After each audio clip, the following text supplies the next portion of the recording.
Assalamualaikum warahmatullahi wabarakatuh. Pemirsa, berjumpa lagi bersama saya Fibi Srayu Anita dalam Jurnal Kotim. Informasi mengenai Kabupaten Kota Waringin Timur dan sekitarnya telah kami rangkum untuk Anda. Berikut informasi selengkapnya.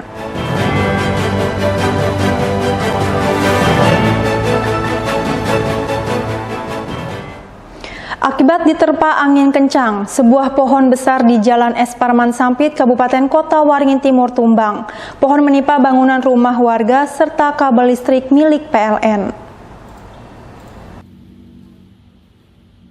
Mendapat informasi adanya pohon tumbang tersebut, sejumlah petugas Dinas Pemadam Kebakaran dan Penyelamatan mendatangi lokasi.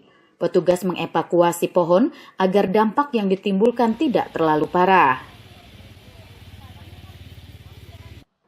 Tumbangnya pohon ketapang yang sudah berusia cukup tua itu menimpa atap rumah warga serta kabel PLN. Pasca ditimpa pohon, listrik di sekitar lokasi kejadian sempat padam. Peristiwa tumbangnya pohon terjadi pada Selasa sore kemarin. Pohon tumbang akibat diterpa angin kencang hingga akar pohon terangkat ke permukaan tanah.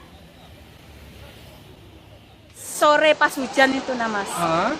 Angin kencang itu pas kejadiannya. Oh, berarti kejadiannya kemarin? Kemarin sore.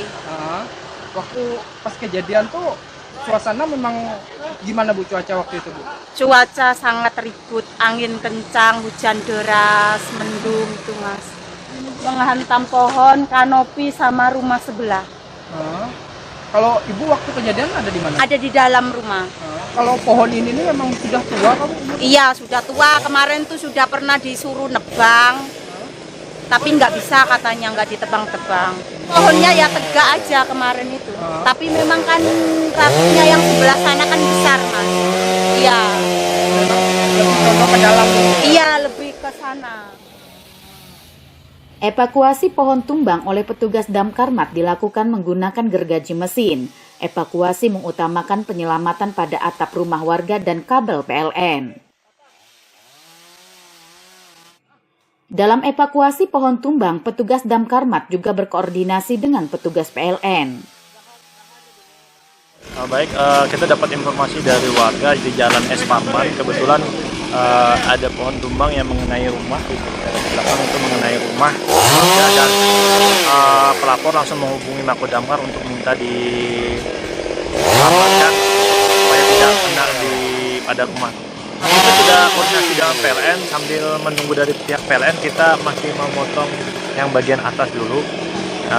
Terkait untuk sisa-sisa yang di belakang ini, kita sambil nunggu dari PLN yang datang langsung ke lokasi. Ini nanti akan dibersihkan total kah pohon ini atau gimana caranya Bang? Baik, untuk pohon yang tumbang ini kita hanya sebagai menyelamatkan dari rumah warga biar tidak terdampak imbasnya. Untuk kebersihan mungkin akan kita koordinasikan dengan dinas terkait. Dalam pembersihan atau evakuasi total terhadap pohon tumbang, Dinas Damkarmat akan berkoordinasi dengan dinas terkait. Mashud Badarudin, Hayat TV. Badan Meteorologi, Klimatologi, dan Geofisika atau BMKG merilis peringatan dini potensi hujan berintensitas sedang hingga lebat di 19 wilayah di Indonesia mulai 27 Juli hingga awal Agustus 2024 atau saat masa puncak kemarau. Hujan deras disertai angin kencang mengguyur Sampit pada Selasa sore hingga malam hari. Hujan dengan intensitas lebat juga terjadi merata di seluruh wilayah Kabupaten Kota Waringin Timur.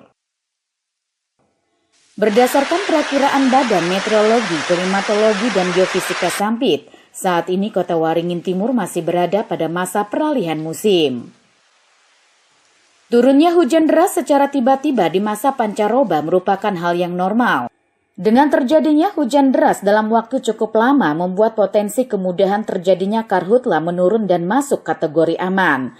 Tanah atau lahan yang sebelumnya kering berubah lembab karena guyuran hujan. BMKG Sampit memperkirakan dalam beberapa hari ke depan masih berpotensi terjadi hujan. Hotspot atau titik panas juga terpantau nihil. Pada dasarnya kita sekarang dalam fase peralihan dari musim hujan ke musim kemarau. khasnya masa peralihan ini biasanya curah hujannya tinggi dan tiba-tiba. Nah, biasanya juga bisa dapat disertai dengan angin kencang.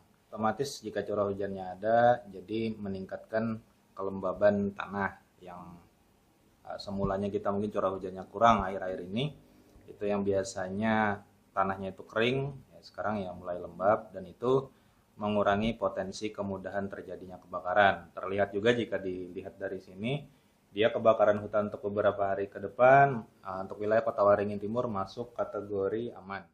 Meski potensi kemudahan terjadinya karhutla menurun, namun bukan berarti Kota Waringin Timur bebas dari ancaman karhutla. Sebab musim kemarau diperkirakan baru akan terjadi pada 10 hari pertama di bulan Agustus. Masud Badarudin, Hayat TV.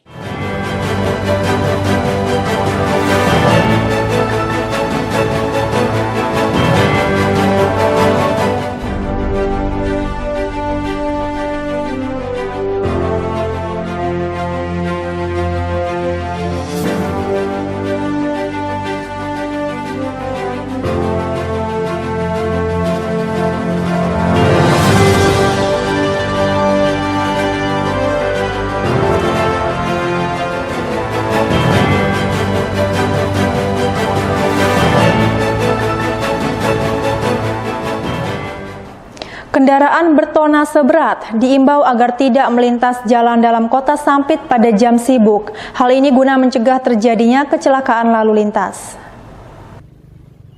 Kendaraan bertonase besar seharusnya tidak boleh melintas di dalam kota Sampit. Telah ada jalan lingkar selatan yang diperuntukkan bagi kendaraan besar. Namun sudah sejak lama jalan tersebut rusak parah.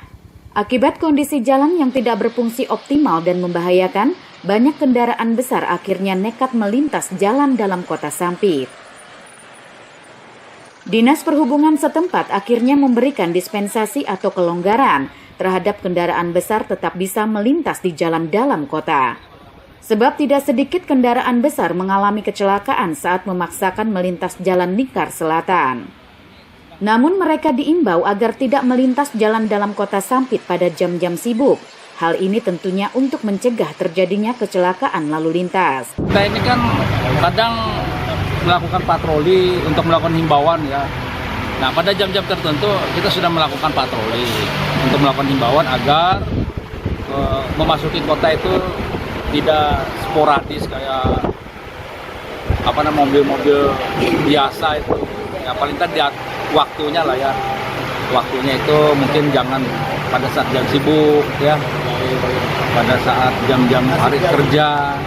Ya mungkin pada saat sudah aktivitas berkurang boleh lah ya, tapi ya itu tadi tentunya ini juga dibatasi ya.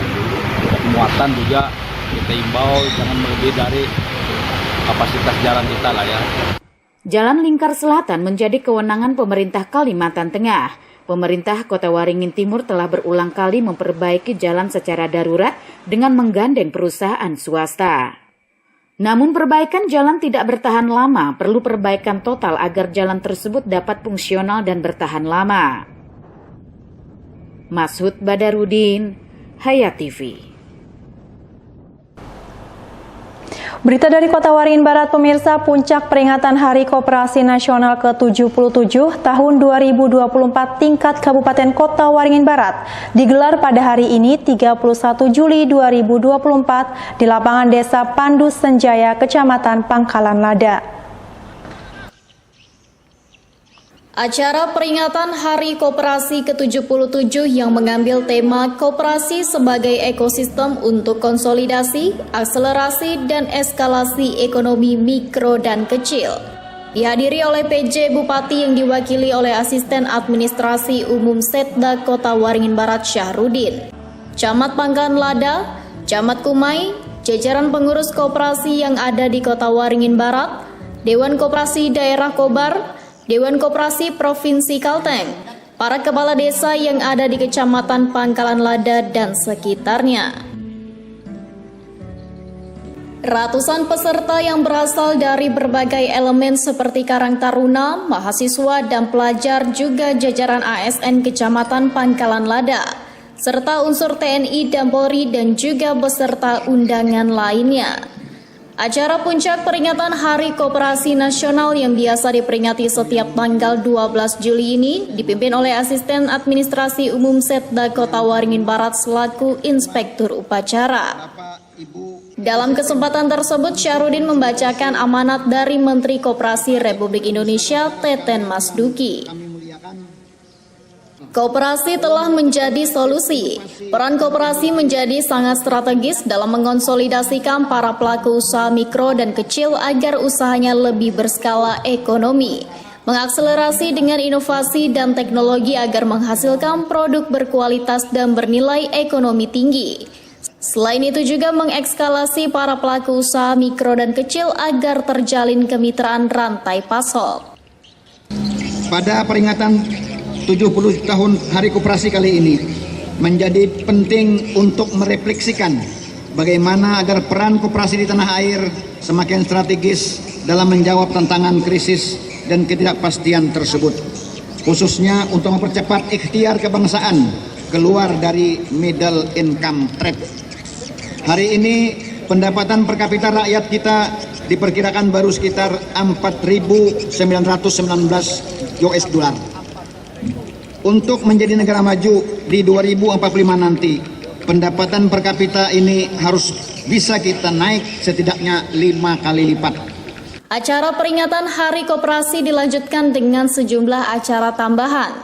Di antaranya pemberian penghargaan kepada sejumlah koperasi yang berprestasi, yakni Koperasi Tani Subur, Koperasi Menara Pertiwi, Koperasi Simpan Pinjam Bina Warga, dan Koperasi Tirta Sejahtera.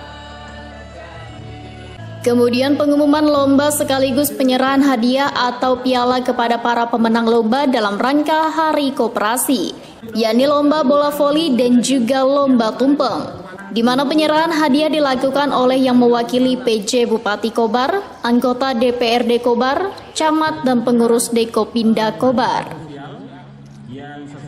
Selain penyerahan piala serta penghargaan, pada kesempatan tersebut juga dilakukan penyerahan bantuan sosial kepada warga yang kurang mampu berupa paket sembako. Harapan bahwa koperasi-koperasi ke depan ini banyak sekali tantangan-tantangan yang harus kita jawab. Tadi seperti yang disampaikan oleh Inspektur Upacara membacakan sambutan dari Menteri Koperasi, yang mana untuk menuju Indonesia Emas 2045 ini koperasi harus berinovasi betul, ya, berinovasi terutama tentang seperti yang disampaikan pesan oleh Pak Presiden tentang hilirisasi. Terutama di Kota Waringin Barat khususnya ini banyak sekali potensi yang bisa diharapkan untuk hilirisasi, terutama adalah dengan adanya perkebunan kelapa sawit. Maka hal ini sangat penting sekali, tujuan untuk menuju Indonesia Emas dengan perekonomian masyarakat semakin maju.